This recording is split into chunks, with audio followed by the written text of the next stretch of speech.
किसान भाइयों नमस्कार। आज हम बात करेंगे सरसों की उन्नत खेती। सरसों एक ऐसी फसल है कम लागत पर, कम पानी में और कम अवधि में तैयार होने वाली क्रॉप है। तो सरसों की आप खेती कर रहे हैं तो उपज को आप कैसे बढ़ा सकते हैं? ग्रोथ बढ़वार के लिए, उन्नत पैदावार के लिए संतुलित पोषक तत्व युक्त खादें, बेस्ट खादें और दवाइयाँ, सही समय बुआई, सिंचाई, कटाई, खरपतवार कंट्रोल और सही समय पर उन पोषक तत्वों की पूर्ति करना जिनसे पैदावार में वृद्धि होती है। सरसों एक ऐसी फसल है इसमें तेल की मात्रा पाई जाती है और तेल की मात्रा को बढ़ाने में सबसे अहम रोल सल्फर निभाती है। तो सल्फर के साथ साथ फास्फोरस और पोटेशियम, इन पोषक तत्वों की सरसों की फसल पर अधिक आवश्यकता पड़ती है। यदि आपकी सरसों की फसल का जो तेल का परसेंटेज है 100 केजी में, यदि आप 35, 38 और 40 लीटर तक यदि तेल निकाल पा रहे हैं तो इसी मात्रा को आप कैसे और भी ज़्यादा बढ़ा सकते हैं? वे कौन से पोषक तत्व हैं? तो इस वीडियो के माध्यम से हम ऐसी जानकारी शेयर और साझा करने वाले, जैसे बेस्ट स्प्रे शेड्यूल, कौन सी दवाई स्प्रे करें ताकि तना गलन की समस्या आती है, मोइला माहू जिसे एफिड्स के नाम से जाना जाता है, अलग अलग प्रकार की डिजीज़ बीमारियों को कंट्रोल भी कर सकें, और वे कौन सी खादें हैं जिनका प्रयोग करके ज़्यादा से ज़्यादा फुटाव और ज़्यादा ज़ोरदार हम फसल तैयार कर सकते हैं। तो इस वीडियो के माध्यम से हम डिटेल में संपूर्ण जानकारी साझा करने वाले हैं। सरसों की उन्नत खेती। सरसों में कम सिंचाई की आवश्यकता पड़ती है और हल्की भूमि पर भी सरसों अच्छी पैदावार दे जाती है। चलिए शुरू करते हैं। सबसे पहले बात करते हैं सही समय। तो रबी सीजन की तिलहनी फसलों में सरसों एक प्रमुख फसल मानी जाती है और इसमें तेल की मात्रा पाई जाती है और सल्फर आप पूर्ति करेंगे इस पोषक तत्व की तो पैदावार में वृद्धि होने वाली है। इसका राइट टाइम 25 सितंबर से लेकर के 25 अक्टूबर के बीच में आप सरसों की बुआई कर सकते हैं। यानी अक्टूबर महीना सरसों बुआई के लिए, सोइंग के लिए सबसे बेस्ट माना जाता है। यानी 10 अक्टूबर से लेकर के 25 अक्टूबर के बीच में आप भारत के सभी राज्यों पर बुआई कर सकते हैं। वैसे मध्य भारत पर अर्ली अक्टूबर में सोइंग हो जाती है, उत्तर भारत में मध्य अक्टूबर में बुआई होती है। तो कुल मिलाकर के अक्टूबर महीना 10 अक्टूबर से 25 अक्टूबर के बीच में आपको बुआई कर देना चाहिए। कुछ किसान भाई लेट हो जाते हैं तो सरसों की लेट बुआई आप नवंबर के प्रथम सप्ताह तक बुआई कर सकते हैं। कुछ ऐसी वैरायटी आती हैं जिनकी बुआई हम लेट कर सकते हैं, नवंबर अंत तक कर सकते हैं। तो उसकी हम एक न्यू वीडियो लाएंगे कि पछेती किस्में सरसों की कौन सी वैरायटी होती हैं। तो समय बुआई करने के लिए कौन सी बेस्ट वैरायटी हैं, आइए बात करते हैं। उन्नत किस्में। नंबर 1 पायोनियर की जो सबसे टॉप वैरायटी है 45S46। इसकी हाइट लगभग 6 फीट के आसपास तक जाती है और अक्टूबर लास्ट तक आप इस वैरायटी की बुआई कर सकते हैं। नवंबर के लिए इस वैरायटी की बुआई ना करें, अक्टूबर लास्ट तक सबसे बेस्ट समय माना जाता है और 1 केजी सीड्स की कीमत 1150, कहीं 1100, कहीं 1000 रुपये तक की कीमत हमको देखने के लिए मिलती है। दूसरे नंबर पर एडवांटा की 414 सरसों की वैरायटी, यह भी काफ़ी उन्नत और काफ़ी अच्छी पैदावार देने वाली किस्मों में से एक है। 900 से 1000 रुपये के आसपास 1 किलोग्राम सीड्स की कीमत है। इसके अलावा एक रिसर्च किस्म है जो कि राजस्थान के द्वारा राजस्थान यूनिवर्सिटी ने इस वैरायटी को निकाला था, RTV 16 वैरायटी। यह भी काफ़ी बढ़िया वैरायटी है और इसकी पैदावार भी अच्छी। रिसर्च में इस वैरायटी का कोई तोड़ नहीं है। चौथे स्थान पर राशि की 9922 वैरायटी को रखा है। इस किस्म को भी आप लगा सकते हैं। और 5वें स्थान पर श्री राम की या तो 1666 लगा सकते हैं या फिर हाई वेज की 7044 जैसी किस्मों पर भी आप जा सकते हैं।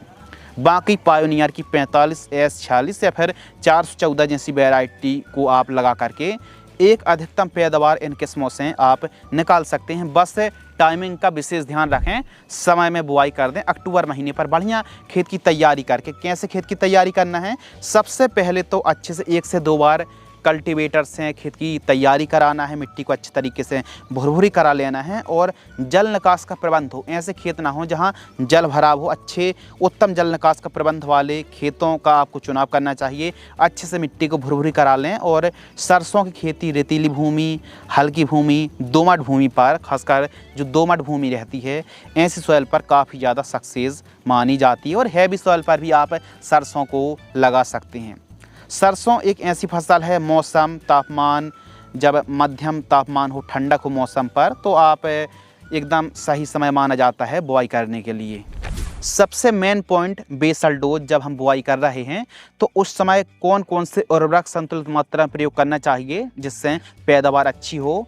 देखिए, सरसों की फसल पर सल्फर, पोटेशियम, फॉस्फोरस, वहीं सूक्ष्म पोषक तत्वों में मैग्नीज, बोरॉन और कॉपर जैसे जो तत्व होते हैं इनकी आवश्यकता पड़ती है। तो इन सभी तत्वों की पूर्ति करने के लिए और अच्छी पैदावार निकालने के लिए कुछ किसान भाई बिना डीएपी, बिना एसएसपी में केवल यूरिया से भी सरसों तैयार कर लेते हैं। लेकिन एक अच्छी पैदावार निकालने के लिए, जो आप 1 एकड़ से 5-7 कुंटल तक पैदावार निकाल पाते हैं, तो इसी उपज को 12 कुंटल, 14 कुंटल तक कैसे ले जा सकते हैं, इसके लिए पोषक तत्व काफ़ी इम्पोर्टेंट होते हैं। तो बुआई के समय एसएसपी, सिंगल सुपर फॉस्फेट, आपको लेना है 50 किलोग्राम से लेकर के 70 केजी तक। 50 केजी पर्याप्त होती है। एसएसपी ही क्यों? क्योंकि इसमें ऐसे पोषक तत्व हैं, 4 से 5 पोषक तत्व हैं, जैसे एसएसपी में सिंगल सुपर फॉस्फेट है, फॉस्फोरस, सल्फर, कैल्शियम, जिंक और बोरॉन जैसे तत्व मिल जाते हैं जो कि पैदावार को बढ़ाने में काफ़ी रोल निभाते हैं। इसके साथ हम डीएपी ले रहे हैं 35 से 50 केजी प्रति एकड़। अच्छी सॉइल है तो 35 केजी में काम चल जाएगा, और थोड़ा कम उपजाऊ भूमि है तो फिर गोबर की खाद यूज करना ही पड़ेगा, या फिर डीएपी की मात्रा आप 35 की बजाय 50 केजी प्रति एकड़ तक आप दर रख सकते हैं।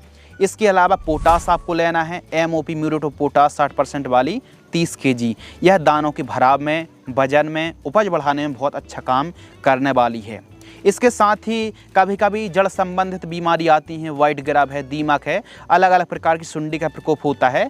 यदि होता है आपके क्षेत्र पर तो फ्यूरी, विकोटा या फिर कोई भी दानेदार कीटनाशक 2 से 3 केजी प्रति एकड़ आपको इस्तेमाल करना चाहिए। यदि जड़ संबंधित बीमारी आती है तो इसके लिए दानेदार कीटनाशक का प्रयोग आपको अवश्य करना चाहिए। इन सभी को 1 एकड़ में बुआई के समय आप प्रयोग कर सकते हैं। कितनी दूरी पर हमको सरसों की बुआई करनी चाहिए? तो एक अच्छी पैदावार निकालने के लिए आपको मेड़ बना करके, वेड बना करके आपको सरसों की बुआई करनी चाहिए। मेड़ विधि से सरसों की बुआई करनी चाहिए। इससे फुटाव अच्छे आते हैं, ब्रांचेस अच्छे आते हैं, फैलाव में पौधा लेता है। तो आपको सीड से एक्स्ट्रा बढ़ा करके बुआई नहीं करनी है, मेड़ बना करके उचित डिस्टेंस पर आप बुआई करेंगे तो पैदावार अच्छी मिलेगी। लाइन से लाइन की दूरी आप कम से कम 30 सेंटीमीटर के आसपास रखें। पौधे से पौधे की दूरी 6 से 8 सेंटीमीटर के लगभग, और जो गहराई है 4 से 5 सेंटीमीटर से अधिक गहराई पर सरसों की बुआई ना करें।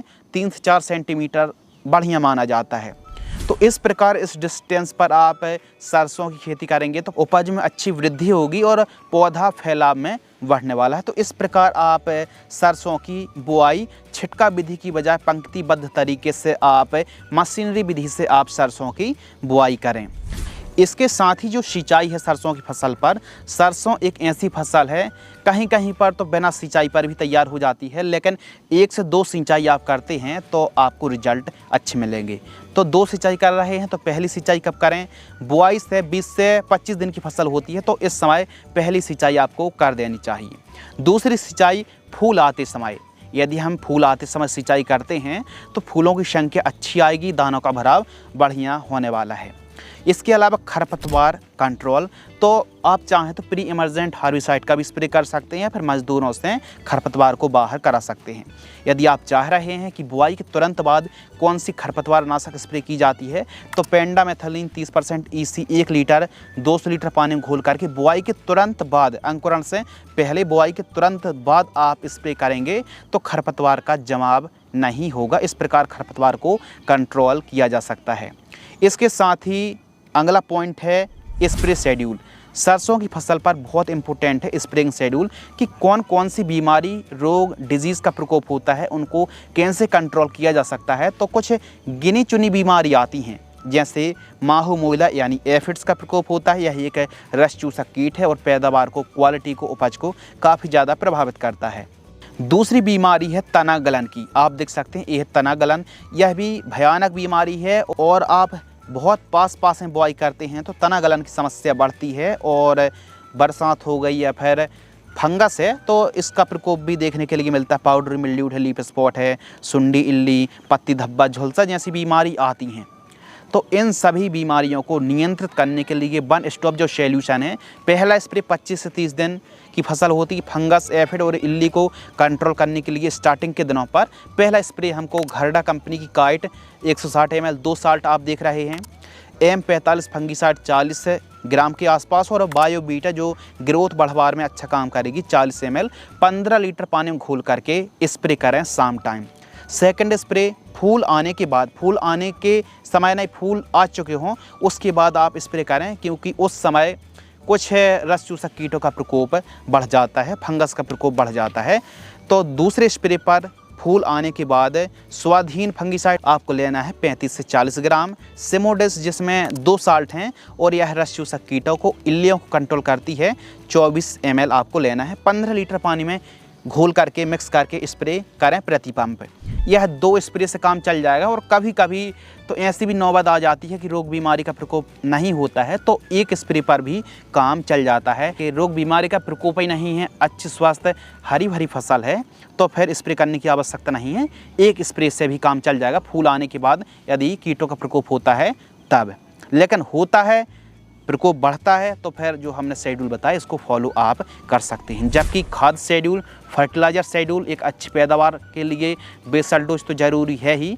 पहली और दूसरी खाद, 2 खाद आपको अवश्य देना चाहिए यदि आप आधुनिक तरीके से, वैज्ञानिक तरीके से अच्छी पैदावार निकालना चाहते हैं। तो पहली खाद जब बुआई से 15 से 25 दिन के बीच में फसल होती, 30 दिन तक की फसल होती है, तो इस समय यूरिया 30 से 35 kg, सल्फर 3 से 5 kg, बायोबीटा लगभग 10 kg प्रति एकड़ की दर से प्रयोग करें। जब भी पहली खाद आप इस्तेमाल कर रहे हैं तो पत्तों पर मतलब एक प्रकार से ओस ना हो, शाम टाइम या फिर दोपहर के समय 12 बजे के बाद जब ओस खेत पर ना हो, सबरम खेत पर ना हो, उस समय आप यूरिया या फिर जो भी खाद दे रहे हैं ताकि पत्तों पर ना चिपक पाएँ। तो इस प्रकार आप खादों को दें। पहली खाद।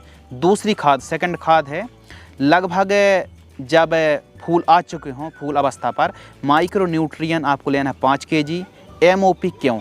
MOP पोटास इसलिए इस्तेमाल क्योंकि दानों के भराव में, वजन के विकास में, पैदावार को बढ़ाने में पोटास इस समय भी आप ज़रूर प्रयोग करें, इससे पैदावार में इजाफा होता, भले आपने बुआई के समय प्रयोग कर ली।